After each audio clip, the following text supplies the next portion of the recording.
வணக்கம் மக்களே, எல்லாரும் எப்படி இருக்கீங்க? நல்லா இருக்கீங்கன்னு நம்புறேன். ஸோ இன்னைக்கு எனக்கு என்ன டே அப்படின்னா, இன்னைக்கும் எக்ஸாம் டே தான். லாஸ்ட்டாக நான் அப்லோட் பண்ண வீடியோ வந்து என்னோட ஃபர்ஸ்ட் எக்ஸாம். இது வந்து என்னோட லாஸ்ட் எக்ஸாம். ஸோ நான் ஆல்ரெடி அந்த வீடியோவில் சொன்ன மாதிரி பெருசாக சீன்லாம் ஒன்றும் இல்லை. அது ஈஸியாக தான் இருந்தது. ஐ மீன் அந்த டே ஈஸியாக இருந்தது, எக்ஸாம் ஈஸியாக இருந்ததுன்னு நான் சொல்லலை.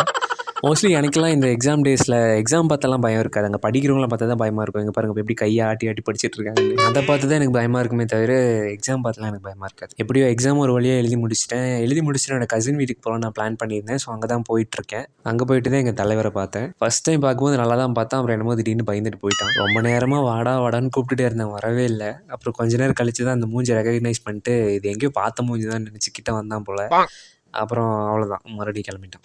அவர் எப்படியும் விளையாடிட்டு இருந்தோம். அப்புறம் சாத்துக்குடி ஜூஸ் போட்டு கொடுத்தாங்க. இந்த வெயிலுக்கு இதமாக இருந்தது. அண்ட் நான் அன்றைக்கி அங்கே தான் ஸ்டே பண்ணியிருந்தேன். அண்ட் எக்ஸாம் முடிஞ்சதுக்கு ஒரு ரிலீஃபாக இருந்தது அங்கே இருந்தது. And I found solace in that. அப்படின்னா சொலாஸ் அப்படின்றது ஒரு கம்ஃபர்ட்டுன்னு சொல்லலாம். ஸோ அந்த மாதிரி தான் இருந்தது எனக்கு அங்கே இருந்தது.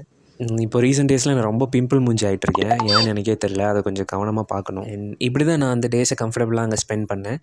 அண்ட் நெக்ஸ்ட் டே வந்து நான் வீட்டுக்கு கிளம்பி வந்துட்டேன். ஸோ எக்ஸாம் டேஸில் நான் இப்படி தான் ஸ்பெண்ட் பண்ணிகிட்ருக்கேன். உங்களோட எக்ஸாம் டே, லாஸ்ட் எக்ஸாம் டே எப்படி இருந்ததுன்னு சொல்லுங்கள். பாய்.